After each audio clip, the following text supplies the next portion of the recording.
Eu sou Mário Persona e essas são as respostas que eu dei aos que me perguntaram sobre a Bíblia.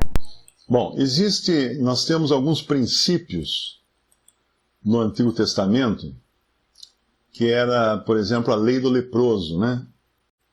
Em Levítico 14, versículo 1. Depois falou o Senhor a Moisés, dizendo: esta será a lei do leproso no dia da sua purificação. Será levado ao sacerdote, e o sacerdote sairá fora do arraial e o examinará. E eis que se a praga da lepra do leproso for sarada, então o sacerdote ordenará que por aquele que se houver de purificar, se tomem 2 aves vivas e limpas, e pau de cedro, e carmesim e hisopo. Mandará também o sacerdote que se degole uma ave num vaso de barro sobre águas vivas. Águas vivas são águas correntes. E tomará a ave viva, e o pau de cedro, e o carmesim, e o hisopo, e os molhará com a ave viva no sangue da ave que foi degolada sobre as águas correntes. E sobre aquele que há de purificar-se da lepra, espargirá 7 vezes, e então o declarará limpo, e soltará a ave viva sobre a face do campo. Então, e aí continua, que tem mais outras coisas que tem que fazer também o sacerdote, né? Mas havia um momento em que aquele leproso, a lepra é a figura de pecado. O que acontecia? Uma pessoa que tinha lepra no arraial, no acampamento de Israel, dos hebreus, ela era expulsa do arraial, do convívio, e colocada fora do acampamento. Então os leprosos moravam fora, separado do acampamento. Isso aí, até recentemente, foi assim na maioria das cidades do mundo. Aqui em Limeira, por exemplo, tinha um lugar fora da cidade que era um acampamento, onde moravam os leprosos. Eles moravam lá, ninguém ia lá, ninguém queria chegar perto para não pegar lepra, né? Não existia tratamento para lepra naquele tempo. E meu pai que contava que, durante a Revolução de 1932, um avião sobrevoou a cidade, Limeira, e jogou umas bombas no acampamento dos leprosos. Porque o avião pensou que era acampamento de soldados. Que era acampamento de soldados da Revolução. Então acabou matando os leprosos lá, que era fora da cidade, tudo barracas, né? Então aconteceu essa confusão. Mas o leproso ele era separado. Capítulo 13.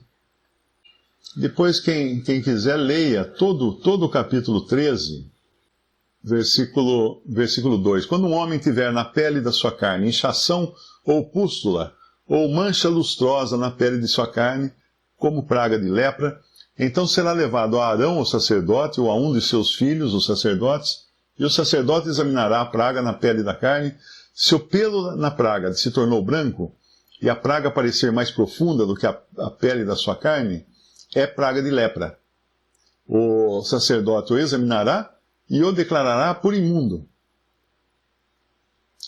Depois, se a mancha na pele de sua carne for branca e não parecer mais profunda do que a pele, e o pelo não se tornou branco, então o sacerdote encerrará o que tem a praga por 7 dias.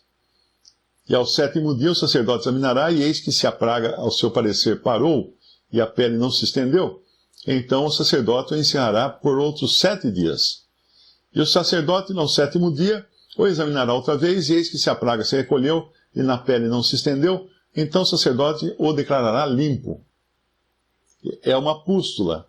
Lavará suas vestes e será limpo. Então aqui você já percebe o seguinte: mesmo na suspeita de lepra, já era feita uma separação, mas um acompanhamento. De 7 em 7 dias, o sacerdote ia acompanhar esse caso, antes de declarar ele totalmente leproso ou não, não é? Mas quando acontecia dele ser leproso, versículo 12, e se a lepra se espalhar de todo na pele, e a lepra cobrir toda a pele do que tem praga, desde a sua cabeça até os seus pés, quanto podem ver os olhos do sacerdote, então o sacerdote examinará, e eis que se a lepra tem coberto toda a sua carne, então declarará o que tem a praga por limpo. Todo se tornou branco, limpo está. Isso aqui é interessante também, porque ele mostra Aqui depois tem várias situações diferentes, mas uma que eu quero chamar a atenção é essa aqui do versículo 13. Então, recapitulando, o leproso, que corresponde àquele que está em pecado, no nosso prefigurava o pecado, né, a lepra, ele é acompanhado, enquanto ele está nessa situação de lepra, ele é acompanhado pelos sacerdotes, para ver como que está evoluindo essa lepra. Mas o dia em que a lepra toma totalmente a pele do homem, que é o versículo 13, e eis que se a lepra tem coberto toda a sua carne, então declarará o que tem a praga por limpo. Todo se tornou branco, limpo está. Mas no dia em que aparecer nela carne viva, será imundo. Isso aqui não faz qualquer sentido, né, do ponto de vista médico. Porque, peraí, a lepra começou no corpo do homem. Ele está imundo, está imundo, está imundo, está imundo. Chega um dia que tomou da cabeça aos pés a lepra. Está limpo. É como assim? Aí que era para considerar totalmente imundo, mas não é. Uma pessoa que cai em pecado, ela está com lepra, né? Ela está imunda. Falando agora no sentido de disciplina que a Assembleia deve aplicar. Ela está imunda. E aí alguns irmãos vão, eventualmente, né, de tempos em tempos, conversar com esse irmão que foi colocado fora de comunhão. Vão conversar, vão ver como é que está a lepra, né? E examinar. Geralmente 2 irmãos fazem isso, porque é pela palavra de 2 testemunhas toda a lei será estabelecida. E vão fazer isso. Então, existem irmãos responsáveis numa assembleia que devem cuidar desses casos. Devem ir visitar, não para assistir o jogo juntos, né? Não é isso, não tem comunhão. Lembre-se, é uma pessoa fora de comunhão. Mas para examinar em que estágio a lepra está. Existe uma maneira muito simples, né? Sempre que alguém ficar na defensiva, não, mas eu fiz isso, mas também o fulano fez aquilo, mas tem não sei o quê. A lepra ainda está funcionando naquele corpo, não é? Mas no momento em que a lepra cobrir da cabeça aos pés, aquele irmão, ou seja, ele admitir o seu pecado, a sua culpa, da cabeça aos pés, ele não ter nenhuma parte sã na sua pessoa, aí ele é considerado limpo. Aí ele pode ser restaurado à comunhão. Quando o irmão que estava em comunhão está em pecado, ele se afastou da assembleia, antes de ser posto em disciplina, como proceder nessa situação?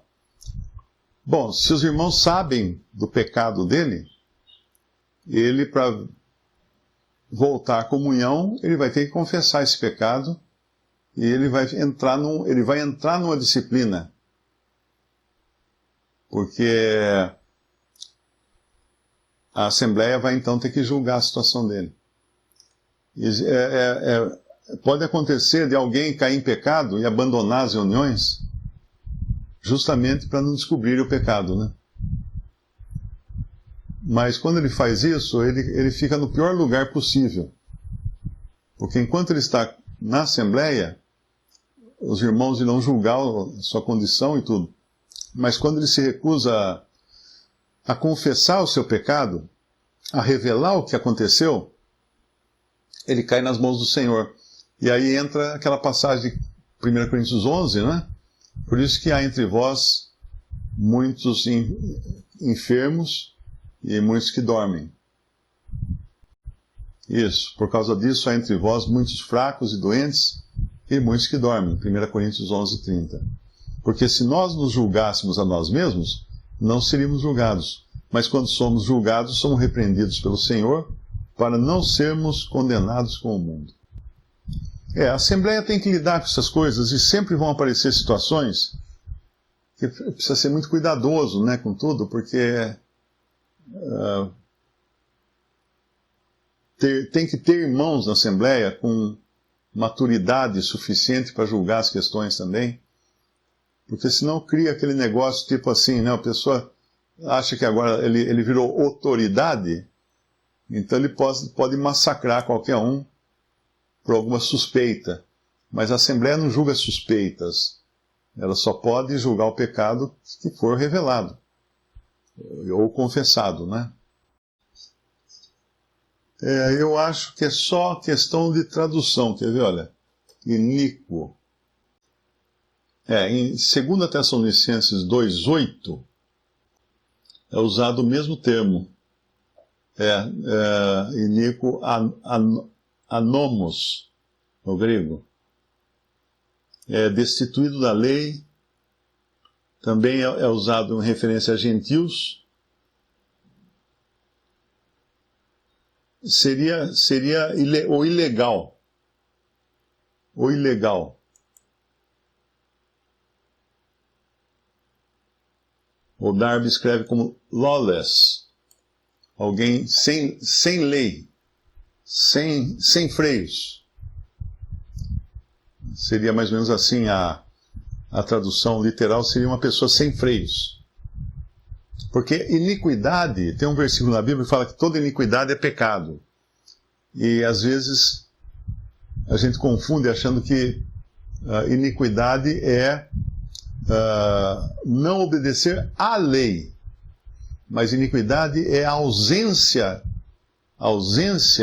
do elemento de lei numa pessoa. Por exemplo, uma pessoa no espaço, ela flutua, porque ela não tem sobre si, não exerce sobre si a lei da gravidade. Por isso que ela flutua. Ela está sem lei da gravidade. Então, se você empurra para um lado, ela vai flutuando, empurra para o outro, ela vai flutuando. Ela não tem controle, porque não existe uma lei que a mantém parada num lugar assim, que a faça cair, por exemplo, a lei da gravidade, né?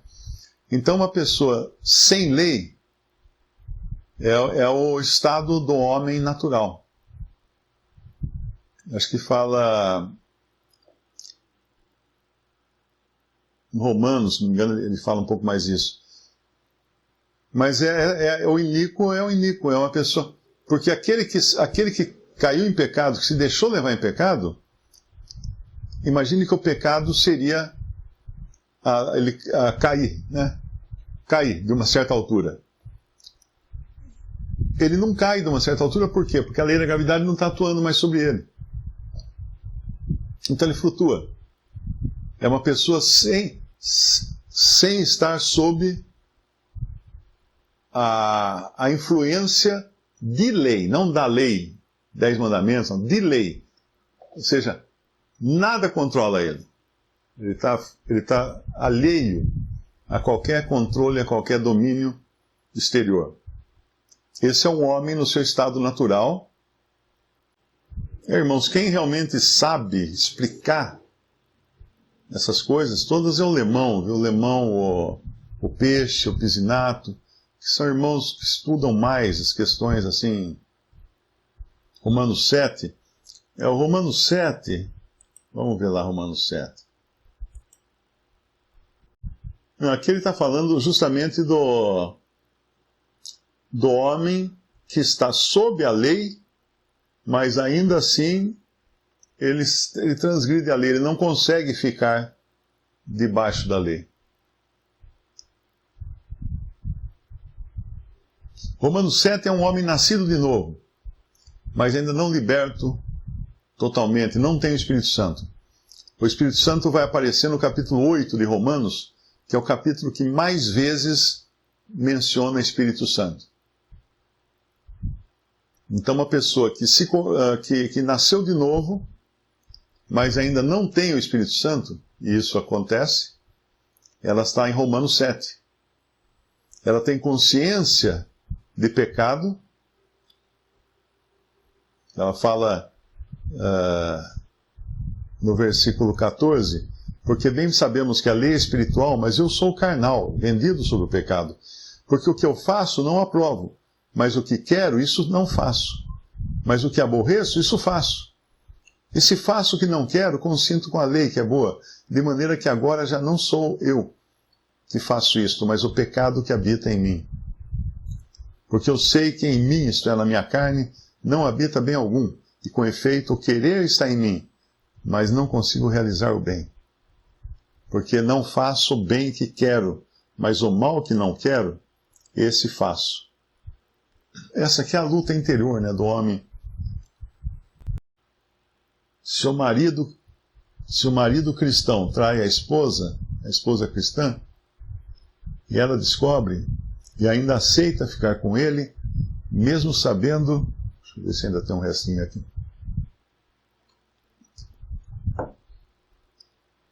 Mesmo sabendo que ele ainda está com a outra, ela está em pecado também. Olha, questão de marido e mulher, eu não meto a colher. Sempre, muita gente me pergunta, né? E uma vez eu tive uma experiência assim, que uma esposa escreveu para mim, soltando os cachorros no marido,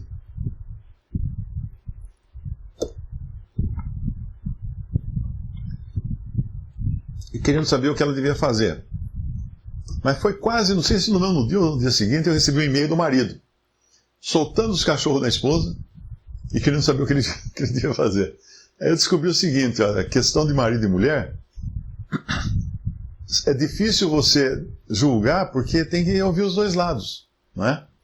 Mas vamos ver esse caso específico, né? A mulher é cristã, o marido trai a mulher, ela descobre, se ela aceita ficar com ele, eu não diria que ela está pecando porque ela está participando de um triângulo amoroso, né? Alguém pode falar isso, né? Mas ela vai ter que lidar com isso agora. Talvez privá-lo, né, de alguma coisa, porque não está tudo bem, né? Não está tudo bem. Mas aí é aquela questão. Tem muitos fatores envolvidos. Por exemplo, se ela abandona o marido e ela não tem o que comer. Está com uma mão na frente e outra atrás. Esse é um caso em que é adultério. Adultério e morte são os dois casos que o casamento é anulado aos olhos de Deus, né? Então, ela poderia pedir o divórcio. Mas... E ela estaria livre para se casar, depois de divorciada, né? Ela não poderia pedir o divórcio só porque não está indo com a cara dele. Mas se houve adultério, então ela estaria livre para pedir o divórcio. Mas antes disso, vem o perdão, né? Tem que haver espaço para o perdão. Porque imagina, um casal, um dos cônjuges cai em adultério, cai em pecado. Aí o outro já no dia seguinte, já corre lá no advogado, corre não sei o que, pede divórcio. E aí, uma semana depois, o outro volta arrependido, tal, quer reatar. Como é que fica isso, né? Então, primeiro é a restauração. Ela, na verdade, precisa ter muito cuidado nessas questões de marido e mulher, porque se ele está em comunhão e está caindo e caiu em pecado, agora muda a figura. Porque fala assim, o marido é cristão. Não. Mas ele não está sob a responsabilidade da Assembleia. A Assembleia não vai meter o bedel lá no cara que vai na igreja X lá, né?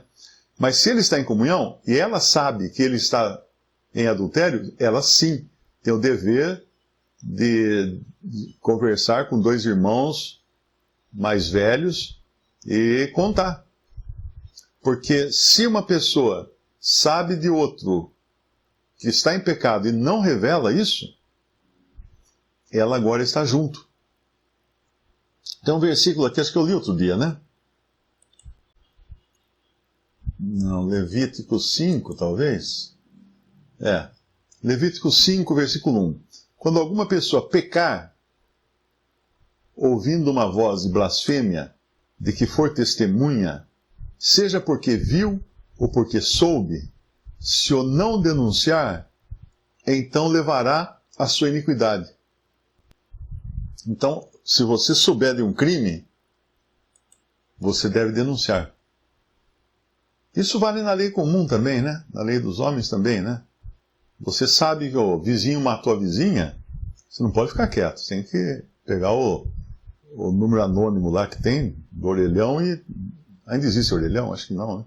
E ligar para a polícia e denunciar anonimamente.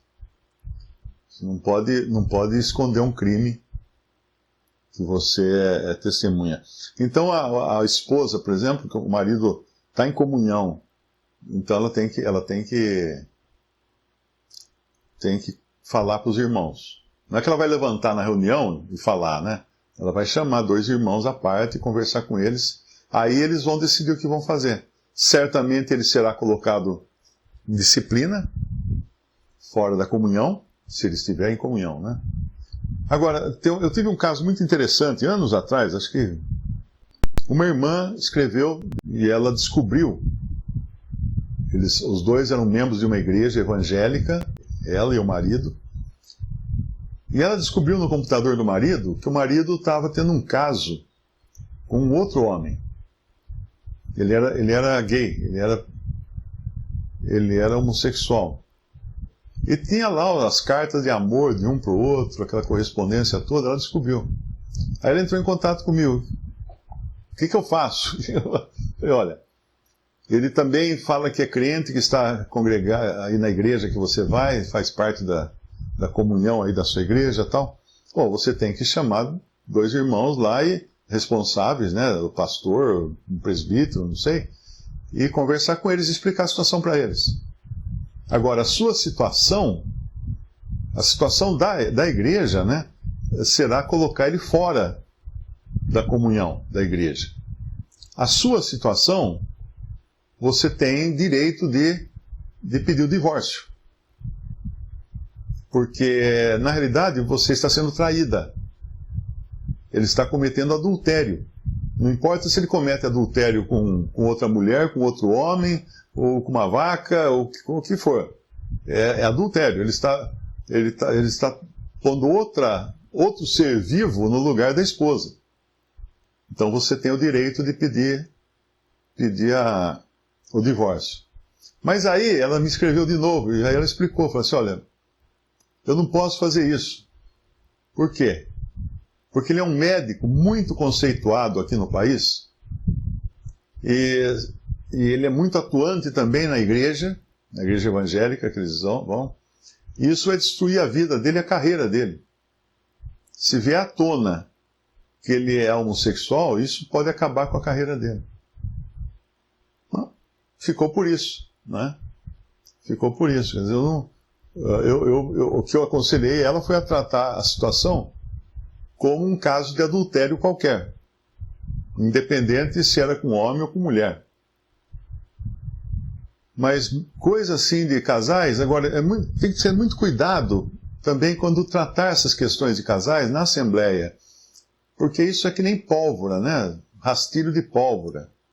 Vira aquele diz que depois é difícil você recolher de volta tudo que foi espalhado, distorcido. Então precisa ter muito cuidado em situações assim, porque às vezes, ao invés de ajudar, acaba só piorando, né? Quantos irmãos, né? Eu conheço irmãos que tiveram problemas de adultério, se arrependeram, voltaram, hoje estão super felizes no casamento, porque a coisa foi tratada da maneira correta e aos olhos do Senhor, não é? Agora, sempre precisa dar tempo para esperar um arrependimento. Existem casos, às vezes, que a pessoa nem bem separou, né? Foi por causa de adultério, mas nem bem ficou livre do cônjuge, já saiu atrás de outra, né? E aí, como é que fica?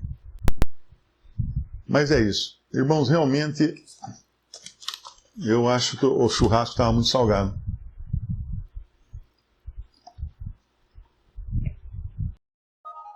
Visite respondi.com.br. Adquira os livros ou baixe e-books. Visite 3minutos.net. Baixe o aplicativo.